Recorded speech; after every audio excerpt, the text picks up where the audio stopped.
Allô? Oui, bonjour Yvan. Oui, c'est ça. OK. C'est ça, il y avait, je ne sais pas ce qui s'est passé, là.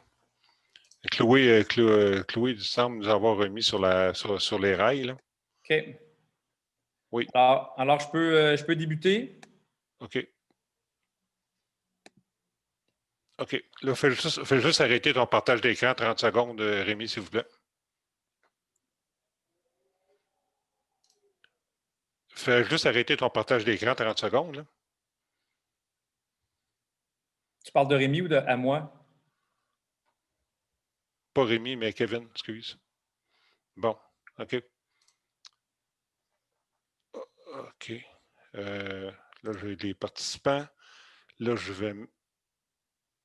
Oui. Attends une minute. Là, ce que je vais faire, c'est que je vais. Yvan. Bonjour, c'est Chloé Yvan. Pour Oui. information, comme on a eu un peu de retard, on a démarré le live. Donc là, on est déjà live. Les participants peuvent nous entendre et nous voir. Donc moi, ce que je vais faire, c'est que je vais quitter la séance et puis tu vas reprendre ton rôle d'hôte, comme Oui. c'était convenu au départ. D'accord? Est-ce que c'est correct, Yvan?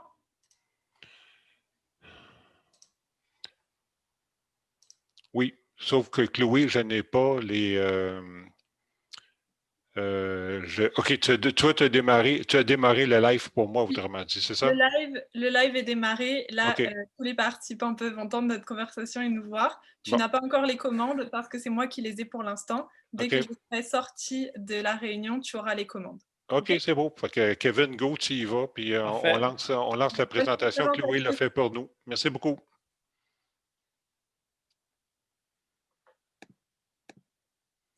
Alors bonjour tout le monde. Désolé pour ce petit imbroglio là, de quelques minutes pour débuter la rencontre. Donc, je me présente Kevin Péloquin, doctorant en didactique de l'histoire à l'Université de Montréal, puis aussi enseignant en univers social au Collège Saint-Hilaire. Alors, je suis enseignant depuis 2004. Et puis, de fil en aiguille, ces enseignements-là m'ont amené à pouvoir poursuivre des études doctorales. Puis, je m'intéresse beaucoup à la façon dont les élèves lisent, interprètent les documents historiques et en particulier les sites historiques puis les artefacts. Alors, aujourd'hui, ce que je souhaite faire avec vous dans cette présentation sur le mode découverte du jeu Assassin's Creed Odyssey, outil de production et de communication, c'est de pouvoir vous présenter là, un récit de pratique vécu l'an dernier dans lequel je devais partir dans un voyage en Grèce avec 23 élèves. Et puis, comme vous le connaissez ou vous le savez très bien, il y a eu l'annulation de tous les voyages là, au Québec, ce qui a fait en sorte que ça nous a empêché là, de pouvoir partir en Grèce avec ces élèves. Donc, aujourd'hui, ce que je souhaite faire, c'est de pouvoir vous parler de ce contexte pré-pandémie. Partir en Grèce dans un voyage au Collège Saint-Hilaire, c'est de faire partie d'un cours d'histoire en bonne et due forme qui se développe sur 3 phases d'apprentissage. Donc, je vous expliquerai un peu à quoi ressemble un cours voyage sur des sites historiques au Collège Saint-Hilaire. Par la suite, je vais vous parler là, de l'idée que j'ai pu avoir pour pallier à cette annulation du voyage en permettant aux élèves de pouvoir littéralement découvrir, explorer la Grèce du 5e siècle avant Jésus-Christ à l'intérieur du mode découverte du jeu Assassin's Creed Odyssey. Et puis, de cette expérience-là, je vais prendre un moment pour vous parler des avantages, des limites de ce mode découverte pour l'enseignement puis l'apprentissage de l'histoire. Et finalement, je proposerai quelques pistes de réinvestissement pour un usage en classe qui peut être fait, et puis les options possibles disponibles pour vous. Donc, dans le contexte pré-pandémie, il faut savoir ou mettre en contexte, avant de vous parler de l'utilisation du jeu vidéo en classe d'histoire, ça fait partie d'une démarche intégrante là, qui se déroule depuis plusieurs années au Collège Saint-Hilaire, mais étant donné que j'accompagne des élèves en voyage depuis 2004, je me suis aperçu au fil des ans que les élèves étaient sur des sites historiques, puis n'arrivaient pas à bien comprendre les sites sur lesquels ils étaient, puis par curiosité, ils arrivaient à poser des questions, puis ils ne trouvaient pas souvent réponse à leurs questions dans leur observation, dans leur analyse des sites. Donc, de 2004 à 2009, quand j'accompagnais des élèves dans les voyages scolaires dans une autre école, j'étais accompagnateur, non pas responsable. Les élèves étaient plutôt passifs. Donc, c'était des voyages culturels qui permettaient aux élèves de découvrir des choses par eux-mêmes et puis surtout animés par des guides historiques sur place. Au fil des ans, je me suis dit qu'on pouvait certainement proposer une nouvelle formule qui a été vécue par moi-même à l'université dans le cadre d'un voyage d'études comme ça avec le professeur didacticien à la retraite, Luc Gay. Puis je me suis dit, tiens, pourquoi pas prendre ces éléments-là vécus en classe universitaire pour le transposer au secondaire. Donc, en 2012 et 2020, j'ai conçu un cours qui s'appelle Voyage d'études sur des sites historiques qui amène les élèves à travailler, vous allez le voir, sur plusieurs, 3 phases d'apprentissage. Une séquence didactique là, qui mène de la préparation au voyage, à la réalisation sur place, puis à l'intégration au retour de voyage. Donc, un des éléments qui me permettait de réfléchir vient des travaux de Ray et Staszewski, dans lequel on retrouve cette citation suivante. Nous pouvons certes être en contact avec les traces du passé, objets, monuments, documents, mais ces vestiges ne nous livrent pas la distance temporelle du passé. Nous savons bien qu'ils sont des restes du passé, mais en eux-mêmes, ils sont des objets actuels offerts aujourd'hui à notre regard. Ils ne nous livrent pas le passé. Alors, pour obtenir du passé à partir d'eux, il faut les interpréter. Donc, je me suis interrogé sur de quelle façon je pouvais amener les élèves à se questionner pour interpréter ce qu'ils allaient voir. Alors, cette séquence-là, depuis 2012 au Collège Saint-Hilaire, comme je disais, elle est conçue sur 3 phases. Première phase de préparation dans laquelle les élèves vont choisir un site qui va être visité, donc un site historique pour lequel ils vont devoir réaliser une enquête historique à partir de questionnements que l'élève se pose.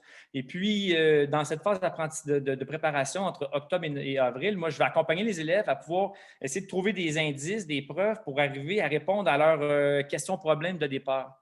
Et puis, une fois qu'ils arrivent sur place en voyage, dans la phase de réalisation, eh bien, chaque élève devient littéralement l'expert de son sujet sur le site historique.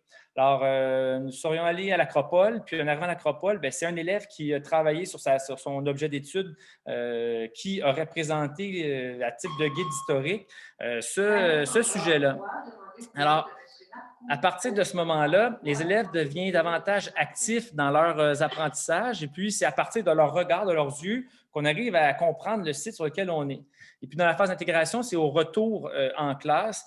Je demande aux élèves, dans leur voyage de 12 jours, de prendre des photos d'objets, des photos de sites qu'on aura visités pour éventuellement en présenter une exposition là, sur le patrimoine mondial. Donc, je leur pose la question problème suivante. À partir de toutes les photos que vous avez prises en voyage, prenez 5 images, 5 objets ou sites historiques que vous avez pris en photo que vous voudriez voir protégés pour les générations futures. Alors, malheureusement, le voyage n'a pas eu lieu, ni cette phase d'intégration-là à l'école. Alors, j'ai réfléchi, puis j'ai eu l'idée de pouvoir plonger dans l'univers du Discovery Tour, donc du tour découverte, proposé par le jeu Assassin's Creed Odyssey sur la Grèce ancienne. Alors, je vais prendre quelques minutes pour vous parler un peu de ce qu'est ce jeu-là, puis qu'est-ce qu'on a pu y faire. Par la suite, je vais prendre une pause pour voir si certains d'entre vous avaient des questions. Donc, comment explorer les sites historiques de la Grèce du 5e siècle avant notre ère sans y mettre les pieds? Alors, à partir du mois de mars, avril, il y a plusieurs défis que j'ai dû relever. Tout comme vous, les élèves ont été cantonnés à la maison pour 2 semaines au départ, 3 semaines, puis par la suite, il y a eu directement l'annulation pour tous les élèves de 4e et 5e secondaire, en fait de 1 à 5, là, mais les élèves de tout le secondaire ont eu à demeurer à la maison. Alors, les défis que j'avais à relever, c'était à l'intérieur d'un cours voyage qui a un crédit, qui a une note au bulletin, comment faire pour conserver l'engagement dans lequel ils étaient cognitifs, affectifs, malgré l'annulation du voyage, qui est littéralement l'essence même là, du cours. Par la suite, j'ai dû poser comme question des apprentissages que je pourrais leur faire jusqu'à la fin de l'année pour donner un sens au cours. Puis, par la suite, les défis techniques sur comment donner accès à ce jeu, à ce mode découverte aux élèves de la maison en ne sachant pas s'ils ont des ordinateurs assez puissants pour le faire, s'ils ont accès à des consoles de jeu, puis comment accompagner ces jeunes-là à distance. C'était un autre questionnement que j'avais. Alors, la question que je vous pose, c'est qu'auriez-vous fait à ma place à ce moment-là? Puis, bon, rappel du contexte, j'ai 23 élèves de 4e et 5e secondaire. Donc, ça, c'est donné, ce cours-là, aux élèves de 4 et 5. 23 élèves volontaires qui ont débuté le cours au mois de septembre pour pouvoir aller en Grèce. Alors, c'est un cours de crédit, note au bulletin, déception généralisée de chacun des élèves. J'avais 18 élèves qui avaient débuté et avancé leur enquête historique. Puis, bon, comme je vous le disais, comment leur donner accès au Discovery Tour. Alors, voilà les éléments que j'ai mis de l'avant pour répondre à ces défis. D'abord, j'ai appelé les élèves un par un, mes 23 élèves, pour leur demander de pouvoir terminer l'enquête afin d'avoir accès au mode découverte, donc au Discovery Tour d'Assassin's Creed, pour pouvoir s'immerger dans le passé puis d'avoir l'occasion de pouvoir littéralement marcher dans une reconstitution d'un environnement réaliste, là, historique, de sites qu'on aurait visités normalement. Apprentissage donne un sens au cours. Ce que j'ai souhaité faire, c'est que j'ai demandé à chacun de mes élèves, quand je les ai appelés, qu'est-ce que vous diriez de l'idée de terminer votre enquête historique sur votre sujet, votre objet d'étude, lequel vous deviez présenter sur place? Mais étant donné qu'on ne peut pas aller sur place, on va y aller dans un mode virtuel. Donc, on va entrer littéralement dans le jeu, dans le Discovery Tour, et puis vous allez faire votre présentation à l'intérieur même du jeu. Là, ça posait des bons défis techniques. D'abord, je ne suis pas un gamer du tout, mais je connais un peu l'environnement du jeu vidéo et les possibilités d'apprentissage. Donc, j'ai communiqué avec Maxime Durand, qui est l'historien en résidence chez Ubisoft Montréal.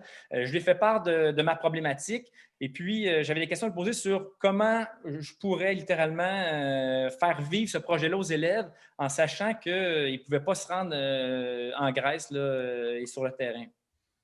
Alors, grâce à Maxime Durand puis son équipe, on a réussi à avoir un accès gratuitement au jeu Discovery Tour.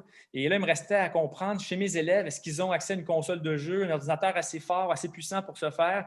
Puis pour éviter tous ces problèmes, eh bien, Maxime Durand il m'a proposé de discuter avec Stadia, qui est le site de jeux vidéo de Google. Alors, après quelques discussions, Maxime Durand m'est revenu avec une super belle proposition. Stadia nous offrait un abonnement là, gratuit pour 3 mois pour avoir accès en ligne au jeu Assassin's Creed Odyssey et à son mode découverte. Alors, à partir de ce moment-là, j'ai pu envoyer les codes d'accès à chacun des élèves et avec une belle procédure très claire. Puis de cette procédure-là, les élèves ont pu s'y inscrire et produire le travail qui était souhaité par moi-même dans le cadre d'un cours noté là, au bulletin. Je prends 2-3 minutes pour faire un temps d'arrêt. Je veux savoir, Yvan, est-ce qu'il y a des questions pour le moment avant que je poursuive? Non, on n'a pas de questions, Kevin. Tu peux continuer. Tout va très bien. Merci. Parfait. Alors, pourquoi le mode découverte du jeu Assassin's Creed? Bon, des jeux vidéo sur l'histoire, il y en a plusieurs. À ma connaissance, le jeu vidéo, Assassin's Creed et surtout son mode découverte, pour moi, c'était une nouveauté dans laquelle on pouvait permettre aux élèves de travailler, de se promener librement. Donc, ce que dit la littérature scientifique, entre autres dans la série Assassin's Creed, on parle d'un environnement historique virtuel réaliste qui est construit sur des bases scientifiques. Alors ça me donnait comme l'aperçu, l'impression que les éléments de recherche qu'ils avaient fait dans leur enquête pouvaient être comparés, transposés dans un environnement, dans un mode virtuel. On dit aussi que l'habillage matériel respecte généralement l'historiographie, donc les recherches qui sont faites, qui sont à jour. Il y a un souci qui est accordé aux détails aussi, liés aux événements, l'architecture, aux aspects de la vie quotidienne, entre autres parce que Ubisoft travaille en collaboration avec des archéologues puis des historiens pour produire du contenu lié au contexte du jeu. En même temps aussi, il ne faut quand même pas oublier que malgré ce respect de l'habillage matériel, de l'environnement historique réaliste, construit sur des bases scientifiques, il faut quand même dire que ce qu'on propose dans le jeu, c'est au service de l'action des joueurs. Là. Il y a une trame narrative, mais ce qui est intéressant dans le mode découverte, c'est qu'on a retiré cette trame narrative-là qui est littéralement dépourvue de combat. Alors, ce que ça permet un environnement immersif dans lequel le joueur, la joueuse, peut s'immerger activement pour en faire pratiquement une visite là, du patrimoine, comme le dit Champion. Là, sur quoi moi j'ai voulu mettre l'accent, c'est littéralement sur le fait de pouvoir circuler librement dans un environnement qui était conçu, construit sur des bases scientifiques. Avec les anachronismes et autres, là, ça, on le sait, l'univers d'Assassin's Creed n'est pas conçu, construit pour le monde de l'éducation. Mais moi, j'ai cru bon pouvoir utiliser les éléments intéressants dedans pour amener les élèves à développer leur jugement critique. Alors, l'objectif au départ de partir en Grèce, c'était d'amener les élèves à devenir des guides historiques, donc des acteurs de l'histoire. Et normalement, on serait passé de visites ou de présentations orales sur ces sites, comme les Rectéion en haut à gauche, le temple de Zeus olympien à droite, à Athènes, ou bien le temple d'Apollon au sanctuaire de Delphes. À la place, les élèves, ils ont pu découvrir un monde reconstitué, donc un passé reconstitué. Dans les images qui sont ici, là, nous sommes à Delphes. Donc, comment faire en sorte de passer d'une visite guidée produite par les élèves sur des sites archéologiques à un monde reconstitué? Alors, ce que j'ai fait, structure pour l'enseignant, c'est que j'ai pris chacun des objets d'étude des élèves et je les ai associés à une section visite à l'intérieur même du Discovery Tour. Et puis, à partir de ce moment-là, ils avaient l'occasion de pouvoir aller faire le tour, puis de me remettre littéralement l'enregistrement que je parlerai dans quelques secondes. Alors, cet environnement-là, quand on y arrive dans le mode découverte, on peut arriver sur un site, pas un site, mais un onglet visite dans lequel moi, j'ai pu observer, cibler les éléments dans lesquels les élèves pouvaient faire un lien entre leur enquête historique et puis les éléments à l'intérieur même du jeu. Alors, le rôle de l'élève dans ce cas-là, puis la mission dans laquelle j'ai plongé chacun des élèves, c'était la suivante. Dans un premier temps, une fois qu'ils reçoivent, ils m'ont remis leur enquête historique.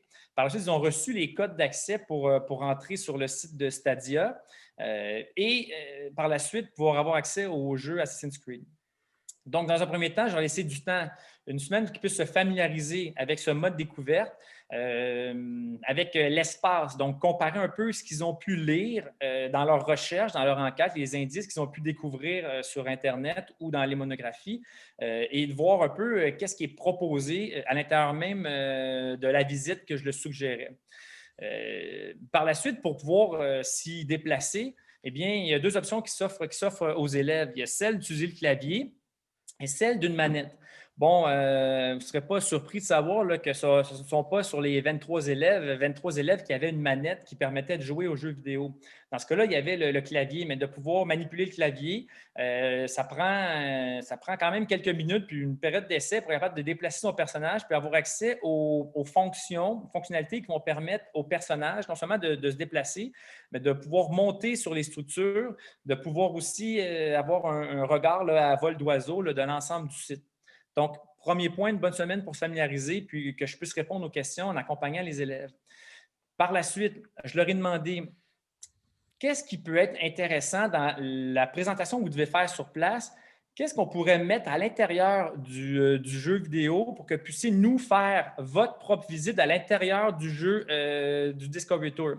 Donc, ça impliquait aux élèves de revoir un peu leur enquête historique après s'être familiarisés puis faire des choix. Qu'est-ce que je dis? Qu'est-ce que je ne dis pas? Est-ce que je peux comparer ce que j'ai trouvé avec ce que je vois? Donc, amener les élèves à se poser des questions. Puis, par la suite, j'ai suggéré aux élèves de pouvoir utiliser un logiciel de capture vidéo et audio qui s'appelle Screencast-O-Matic, qui est gratuit, qui m'apparaissait le plus simple puisque c'est un logiciel que j'avais utilisé avec mes élèves en classe de 5e secondaire ici.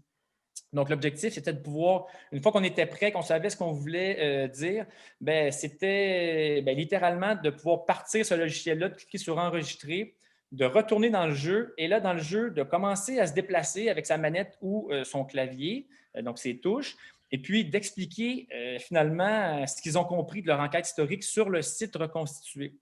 J'avais discuté avec les gens d'Ubisoft qui m'avaient conseillé aussi un autre logiciel qui s'appelle OBS Studio, Hubs Studio, qui est un logiciel aussi de capture vidéo. Mais pour le temps que j'avais, puis pour la motivation des élèves à la maison, en ajoutant les cours de sciences, de maths, de français, J'ai décidé plutôt d'y aller avec la simplicité, avec Screencast automatique. Mais je sais qu'avec Hub Studio, si jamais c'est quelque chose qui pouvait vous intéresser, on peut littéralement enregistrer les déplacements qu'on est en train de faire dans le jeu. Et à partir de ce moment-là, on peut même intégrer des cartes, des images, des objets que l'élève pourrait trouver là, dans ses recherches antérieures. Alors, ce que j'ai décidé de faire, c'est que je vous ai présenté un exemple concret d'un travail réalisé par une élève que je vais vous présenter de ce côté-ci. Je vais vous mettre en plein écran le travail d'un élève là, sur 12 minutes qui nous a littéralement plongé dans sa propre observation, sa propre interprétation du site à partir de la recherche qu'elle a faite. Et rendu là, bien, une fois qu'elle s'est enregistrée, elle s'est promenée, puis on pouvait entendre littéralement là, son propos.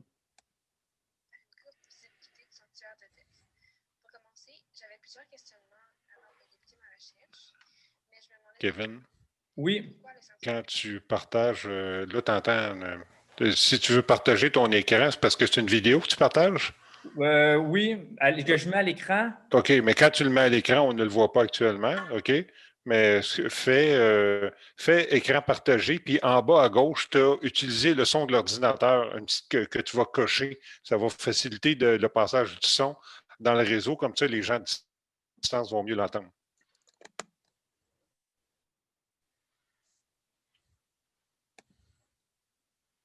Est-ce que vous entendez, Yvan, à ce moment? OK, là, je te mets co-animateur. Tu avais perdu, je pense. Là, tu ne vas pas faire ton partage d'écran. Kevin, on ne voyait pas ton partage d'écran. Il s'est perdu quelque chose. Là. Fait que recommence son partage d'écran. Et quand tu vas voir ton écran partagé en bas à gauche, tu vas utiliser le son de l'ordinateur.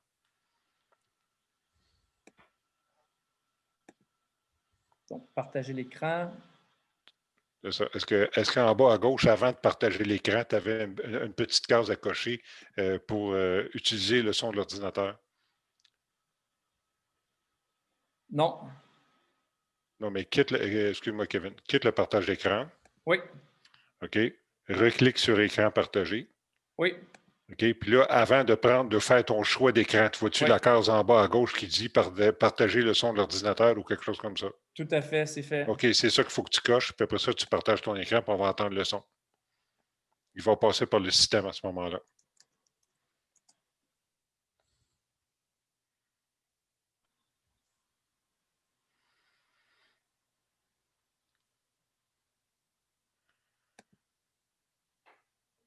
Aussi, c'était quoi son organisation.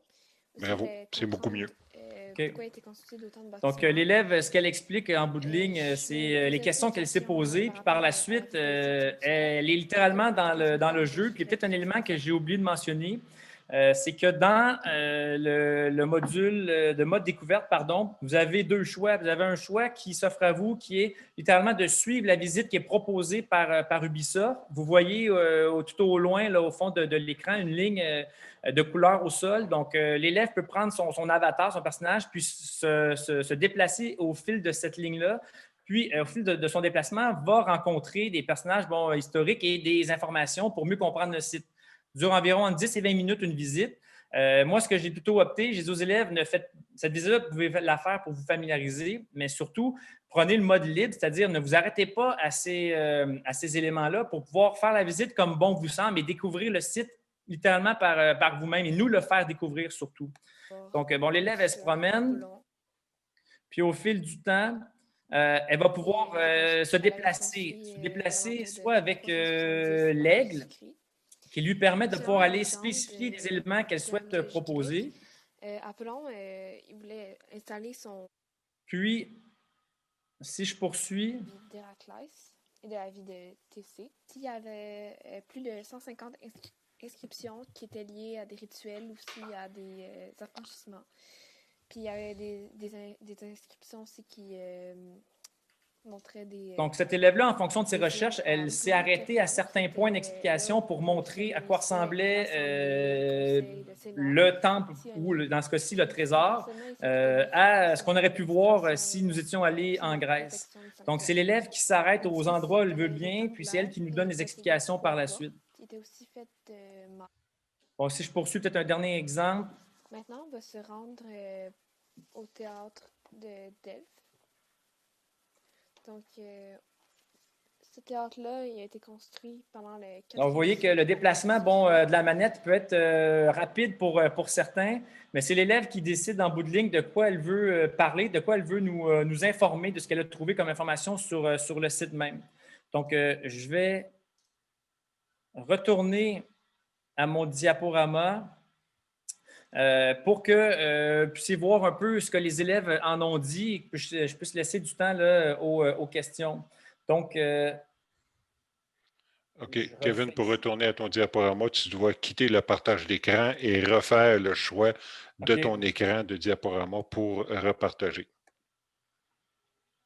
Merci, Yvan. Pas de problème.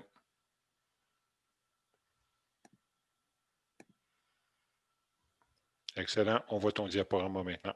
Parfait. Il n'y a pas d'autres questions. Vas-y, Kevin, tu peux continuer. Parfait.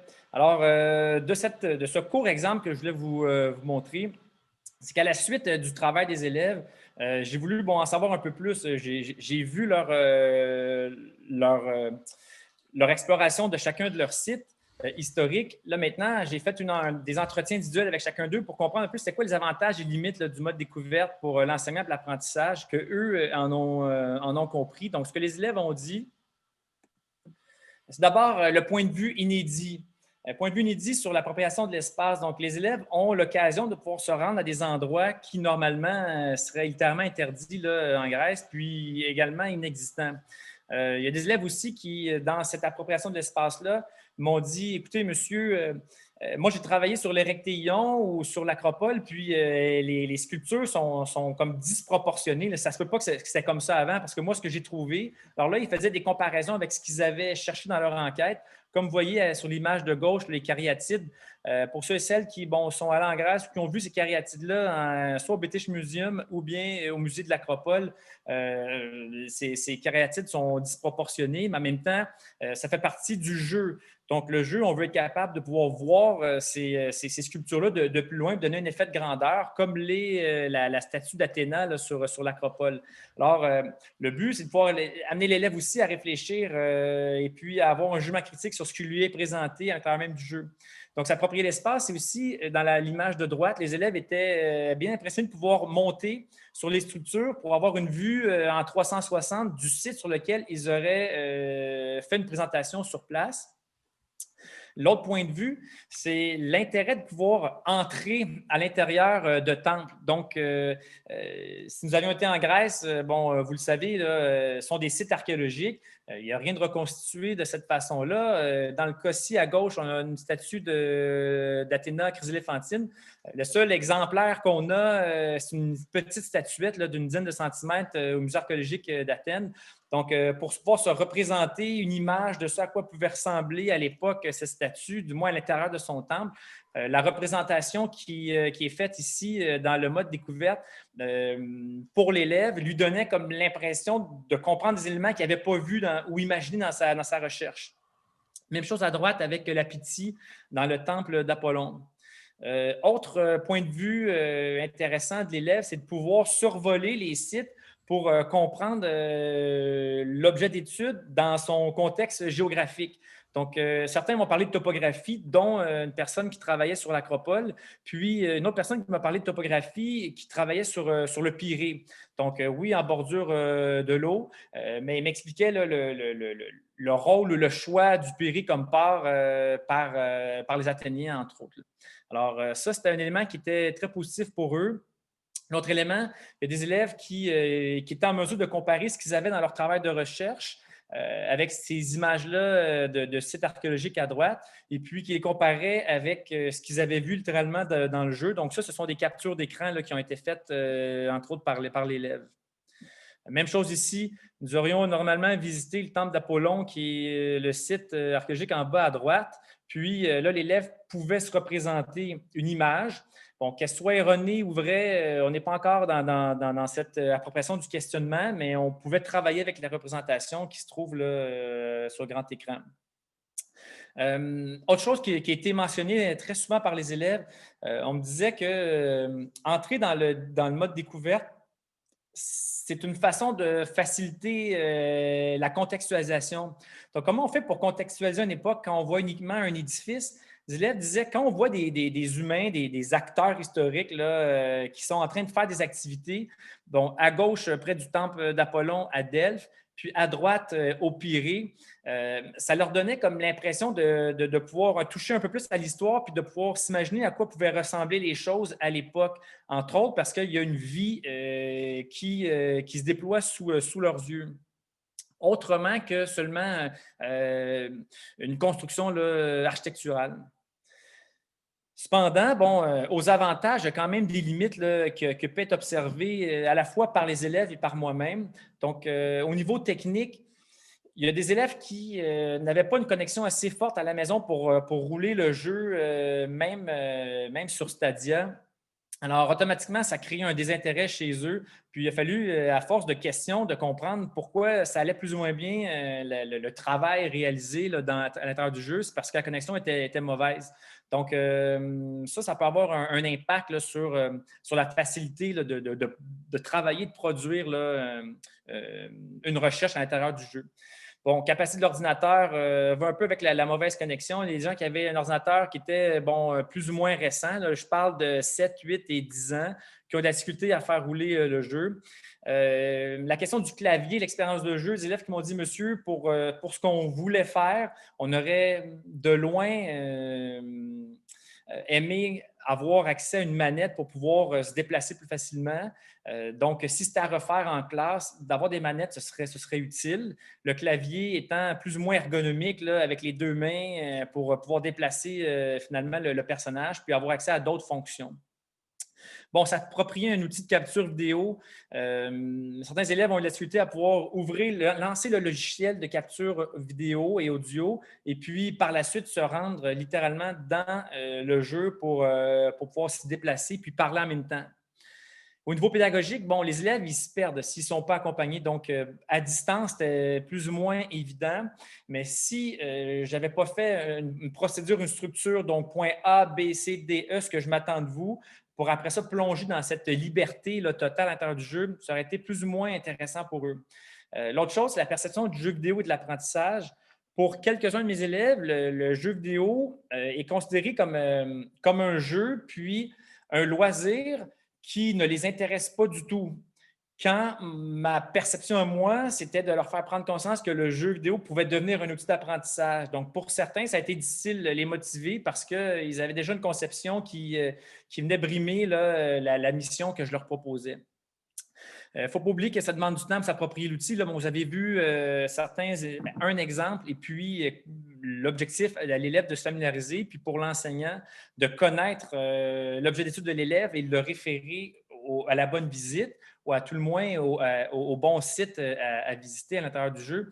Ça demande du temps de familiarisation à l'élève ainsi qu'à l'enseignant. Bon, procédure à suivre, que ce soit très clair, j'en ai parlé. Puis l'accompagnement, bon, c'est un autre monde entre suivre les élèves, puis être derrière eux et de faire des temps d'arrêt en classe pour leur dire, écoutez, je vois 3 problématiques, on va les régler ensemble, mais vous des solutions. Donc, qu'on puisse, par l'interaction, résoudre des problèmes, c'est plus difficile à distance. Au niveau didactique, je me suis aperçu que le rôle du jeu pouvait être intéressant. Si on arrive à voir le mode découverte ou le Discovery Tour comme un document analysé, donc tout comme le sont les artefacts, les toiles de grands peintres, il y a un discours historique qui est présenté. Puis là, il s'agit de voir avec l'élève comment on peut utiliser son esprit critique pour analyser, interpréter, traquer des informations et puis ensuite les synthétiser. Servir du mode de découverte comme un outil aussi qui permet de travailler sur le caractère construit de l'histoire puis des représentations du passé. Vous n'êtes pas sans savoir que si nous allons en Grèce, si nous faisons une recherche sur Internet, on n'arrivera pas à avoir des reconstitutions comme celles qu'on a présentées dans le jeu Assassin's Creed. Donc, par les traces archéologiques, par les documents d'époque, on peut reconstituer 10, 15, 20, 30 d'un monument, parfois 50 mais le reste, pour qu'il y ait du jeu, ben, il faut qu'il y ait une construction.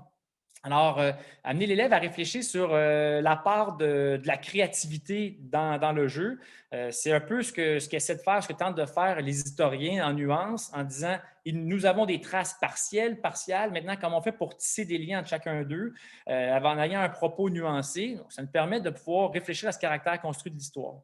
Puis, finalement, j'ai souligné le fait d'utiliser le mode découverte pour réfléchir à la part de l'archéologie, puisque sans cette discipline, puis sans l'amélioration des technologies, on aurait peut-être plus difficilement pu reconstituer là, comme on le fait dans le jeu Assassin's Creed. Les retombées de l'expérience. Après avoir fait l'expérience avec les élèves, j'ai pris un moment pour faire des entretiens individuels avec chacun d'eux. Je me suis assis à la fin du mois de juin pour réfléchir à l'expérience et puis j'ai été subjugué par les commentaires des élèves sur leur façon de voir un passé qui est inaccessible, entre guillemets, par les yeux quand on se rend sur ces sites archéologiques. Alors, pour moi, qui réfléchissait à l'amélioration de la phase de préparation, pour moi, il y a un avant-pandémie puis un après-pandémie. Donc, pour le prochain court voyage qui aura lieu en Grèce dans plusieurs mois, pour moi, là, le jeu Assassin's Creed, dans son mode découverte, va littéralement changer la façon de pouvoir amener les élèves à réfléchir sur leur rôle d'expert sur un site historique avant de se rendre sur place en Grèce. Pour moi, il y a une idée aussi de travailler avec ce site-là pour les cours d'histoire au premier cycle au secondaire, dans laquelle on voit une des réalités sociales sur la démocratie à Athènes. J'ai marqué réflexion sur l'usage des reconstitutions numériques aussi pour le développement de la pensée historienne, donc amener les élèves à pouvoir imaginer le passé pour mieux l'interroger, pour mieux le questionner. Donc, je me suis aperçu dans les entretiens que si je leur présentais une image d'un site archéologique, les questions, naturellement, qui se posaient à partir de ce site n'étaient pas les mêmes que si on avait une reconstitution.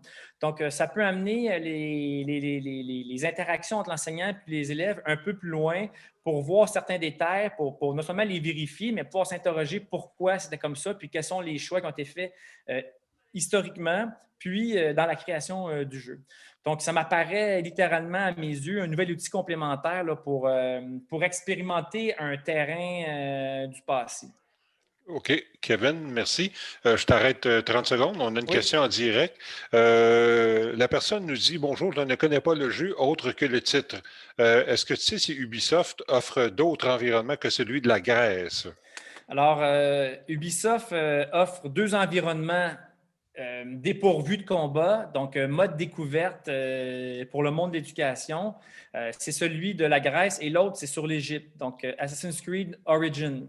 Ce sont les 2 qui ont été faits pour le moment. D'une série de Assassin's Creed, là, ils sont rendus, je ne veux pas dire n'importe quoi, là, il me semble, dans une début vingtaine là, de la série. Donc, une vingtaine de jeux. Pour le moment, il y a 2 univers en mode découverte qui ont été conçus. Alors, celui sur l'Égypte et celui sur la Grèce que je vous présente à l'instant. Merci. Il n'y a pas d'autres questions. Tu peux continuer. Il nous Parfait. reste 14 minutes 30 Alors, secondes. je vais prendre 4 dernières minutes pour laisser la place aux questions pour terminer. Donc, mon avant-dernier point, la piste de réinvestissement pour un usage scolaire. Je propose toutes sortes d'idées, là, mais les idées, pour moi, reviennent toujours aux finalités de l'exercice. Qu'est-ce qu'on souhaite faire développer chez nos élèves? Quel genre de compétences disciplinaires on veut voir développer? À partir de quelle opération intellectuelle on veut voir nos élèves travailler? Est-ce qu'il s'agit d'acquisition de connaissances, donc de repérage d'éléments connus à l'intérieur même du jeu? Donc, pour moi, une fois qu'on définit les finalités de l'exercice, après ça, je pense qu'il y a un monde assez limité qui s'ouvre devant nous. Préciser le rôle, évidemment, de l'élève, ce qu'on attend de l'élève, puis comment consigner toutes ces données-là, que ce soit par la capture d'écran, l'enregistrement audio-vidéo ou par le fait de construire, concevoir un questionnaire dans lequel l'élève va pouvoir venir cocher, de voir ce qu'il a vu à l'intérieur du jeu. Pour moi, tout est possible. Donc, je propose 3 options. La première, c'est celle de plonger les élèves littéralement dans la visite guidée qui est offerte par Ubisoft. Donc, d'un site à l'autre, que ce soit une visite d'un site historique spécifique ou d'éléments liés à la vie quotidienne, bien, on peut suivre le tracé qu'on nous propose, puis de façon guidée, entendre, comprendre ce qui nous est expliqué. Autre chose qu'on peut faire, puis c'est celle que j'ai privilégiée, c'est celle de la visite autonome d'un site ou d'un thème. Puis on peut donner une mission aux élèves, que ce soit en équipe ou seul, selon les finalités éducatives choisies, puis les laisser se familiariser, explorer, puis ensuite faire des choix qui seront peut-être captés au niveau audio, vidéo et présentés à l'ensemble de la classe. Troisième option possible, celle de combiner les deux premières propositions. Donc, de faire un mélange de je veux faire la visite qu'on me propose d'Ubisoft en explorant non seulement le site, mais les artefacts qui sont présentés tout au long du parcours. Alors, je pense qu'il y a une option là pour les enseignants de combiner à la fois la visite autonome puis celle qui est guidée. Mais en bout de ligne, je conclue quand même en disant que ce que les élèves voient, explorent dans ce jeu-là, bien, mérite vraiment d'être questionné, interprété. Là. Pour moi, je le vois au même titre qu'un artefact, là, comme une valeur documentaire à interroger. Alors, écoutez, en conclusion, pour ma part, le mode découverte du jeu Assassin's Creed Odyssey se trouve, comme le dit Maxime Durand, là, historien en résidence d'Ubisoft. Pour moi, ce jeu-là, vidéo, se trouve à la croisée des chemins entre le monde des musées, le monde de l'archéologie, puis le monde des jeux vidéo. Alors, je pense que c'est aux enseignants, entre autres, de pouvoir, en classe d'histoire ou de géographie, d'arriver à prendre, à s'approprier l'outil et à en retirer les éléments les plus pertinents pour eux afin d'arriver à développer ce qu'on cherche les élèves, c'est-à-dire un esprit critique, développer un mode de pensée historien qui va les amener à voir le monde de plusieurs perspectives tout en développant un jugement critique sur ce qui nous est présenté là, jour après jour. Alors, voilà ce que je souhaitais vous présenter aujourd'hui dans le cadre de cette conférence.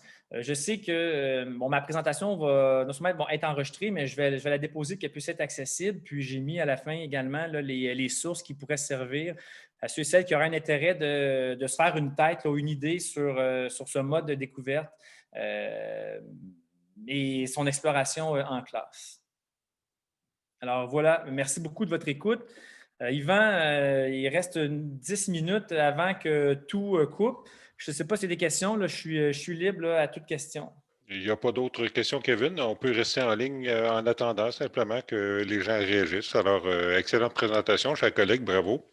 Parfait. Merci, Yvan, pour ton aide à tout structurer ça là, au début, comme pour la suite des choses avec les questions. OK. Donc, on va attendre les questions. Pour l'instant, je n'en ai pas. Merci. Parfait. Merci beaucoup.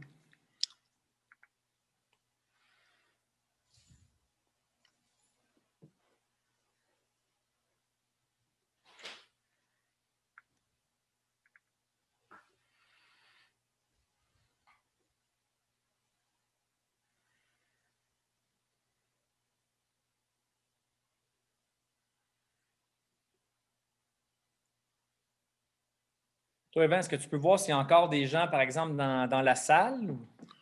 Aucune idée. OK.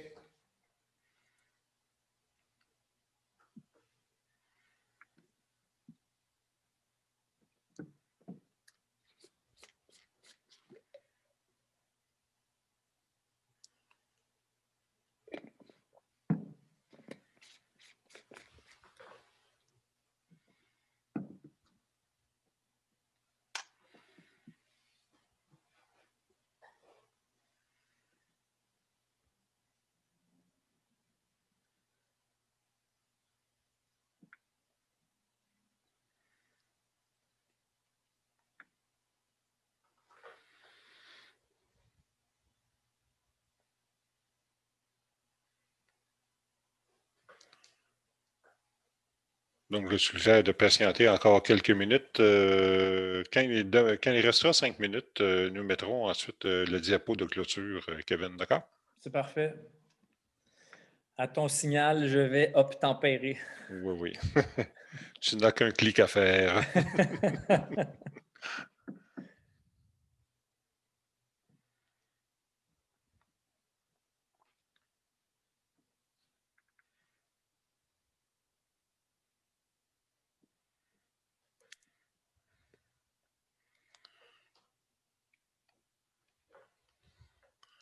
Nous avons un commentaire qui est « Merci beaucoup, bonne fin de conférence ». Parfait, merci beaucoup pour le commentaire. Je vais l'afficher en direct.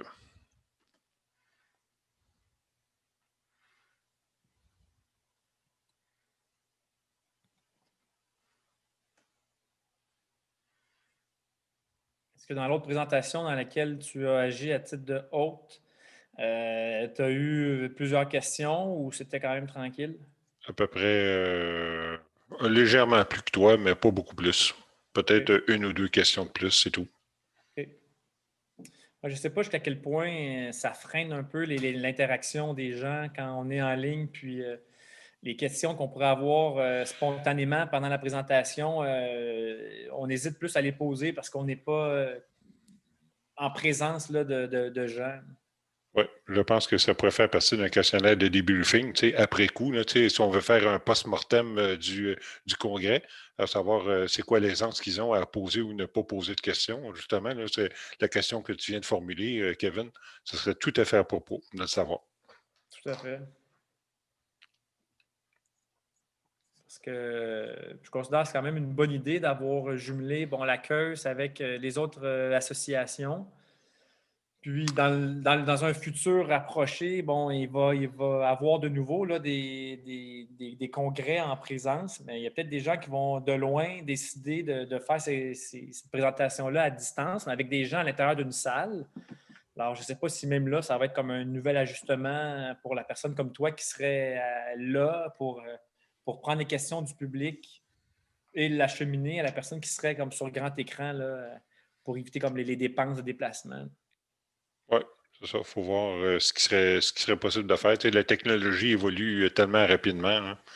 Imagine-toi, moi, lorsque j'ai commencé à faire de la visioconférence en 2006, on a emprunté une machine qu'une commission scolaire avait achetée, puis la machine coûtait 10 000 Wow. pour faire de la visio. Puis on était un groupe d'une vingtaine de personnes là, en réunion à Saint-Hubert, puis il y avait d'autres gens qui étaient un peu partout ailleurs au Québec. Là. Mais c'est comme si on avait le serveur dans nos mains. 10 000 pour faire de la visioconférence, alors que maintenant, on clique, puis on est sur le réseau mondial là, instantanément. Là. Ouais. Alors, comme tu le dis, je ne sais pas où on va être dans 2, 3, 4 ans. Là. D'après moi, on va avoir des hologrammes bientôt. Oui, ça pourrait.